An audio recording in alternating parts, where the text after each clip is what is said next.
Welcome everyone, welcome to a new video. This is Tomasz Buchero here. Today's video, as I promised, is about the Vorkaufsrecht in Milieuschutz area, what it is at all and how does this work. Let's go. Point number one, what is the Vorkaufsrecht?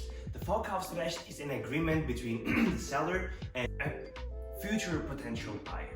So let me give you an example. In this agreement is written that this future potential buyer is owning the right to buy this property. So if the seller is ever gonna sell this property to someone else, before we can close the deal, this third party has to say, I refuse to use my right, and so you can go and sell, or I will use my right to buy this property and I will buy it for this price.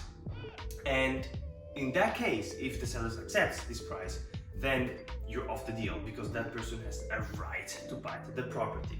Okay, number two, who has the Vorkaufsrecht in the Milieuschutz area, right? Because this is all what we want to know. So usually it's the district that is having the right, the Vorkaufsrecht, this right, okay? But how does this happen?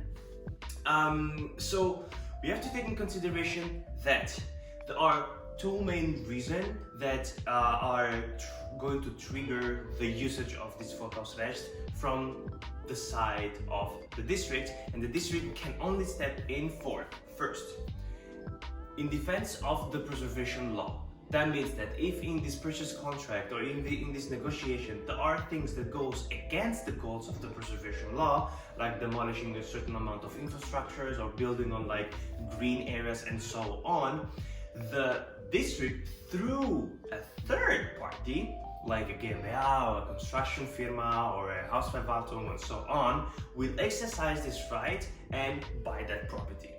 Or the second option is what is very important in the Milieuschutz in general. It's also the usages of the infrastructures, the building, and the apartment. So they will be very careful in who is buying what. For instance, if a single person or a couple is buying a flat for 150 square meters, the district would be not so, it probably would be against that and would buy the flat to preserve the usage of the flat.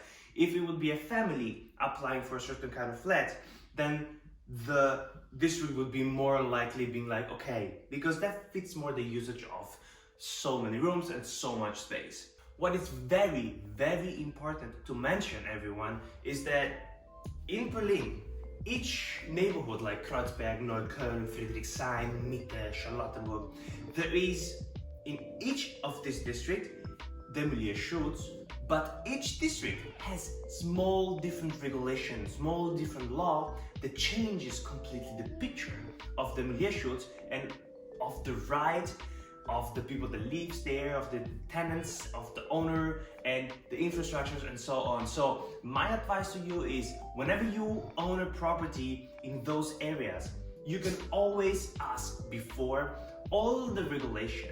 This video is just for you to make you understand certain dynamics and what could you find along the way while selling your property or buying your property. For anything, if you have a question, just drop a comment here. You can find me everywhere and we can have a conversation about that and about the specific restriction in your specific neighborhood.